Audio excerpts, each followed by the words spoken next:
før du trykker. Merry Christmas and a much needed Happy New Year. I'm Ole Obenhus and I'm the editor of the My Europe Today page, where we have now presented 20 recommendations, one by one, through most of December, 20 recommendations for more democracy in Europe, prepared by people from 15 European countries at 7 national conferences. As it was a kind of Christmas calendar, I promised to sum it all up on Christmas Day, and that's what I'm trying now.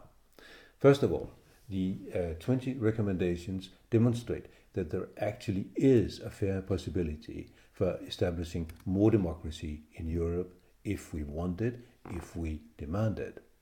And all 20 are about things that can be done now, or where it comes to institutional changes, where we could start to prepare now. With the Syrian crisis, which we are witnessing across Europe, Brexit crisis, refugee crisis, Ukraine crisis, and the many uncertainties we feel, we have to try to find a way ahead. People have all sorts of ideas about Europe, many of them negative. In the 20 recommendations, we say that we can't do without Europe. At the same time, we agree that the European Union is too elitist. Elitism was the original sin of the founding fathers, understandable in the post-war years when Europe was torn between nationalistic feelings, but now no more. Today, we live in a world of globalization and digitalization, where big international conglomerates have a stronger and stronger influence on our daily lives. We'll not give up our national states, that is evident. So in order to create some sort of control over big international business and other external forces, we need a stronger Europe with more democracy at national as well as European level. So we think there is a way out of Europe's present crisis. We can, if we will. We have to build this from the bottom up. That is why we talk in the first section of the 20 recommendations about active citizenship. And we think that a little bit of the money we do spend on the EU should go to support those who volunteer to create participatory projects on European social and cultural issues across borders. Today, it is less than 5 cents per citizen in Europe, which we spend on the Europe for Citizens program. 5 cents of the money which we spend for Europe. It's far too little. To keep Europe together, we need more transparency. That is self-evident, and more emphasis on human rights and good governance. The criteria which we put up for new member states should be followed strictly by all member countries, old as well as new, and supervised by the European Parliament.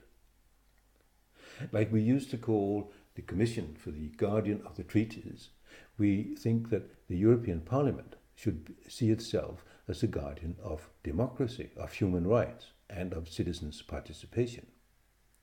Instead of the old idea of an ever deeper union based on an abstract federal idea, we need a system that takes its legitimacy from the 500 million people that inhabit this land and the nation states they live in.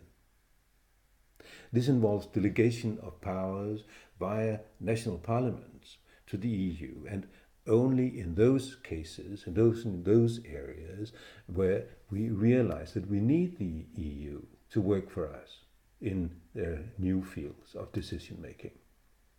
And it means that people's vote at election day should have a direct decision-making influence on who will man the next commission, the government still not fully developed, of Europe. These were some of the points you will find in the 20 recommendations. This is where we have come to after a process of 1.5 years.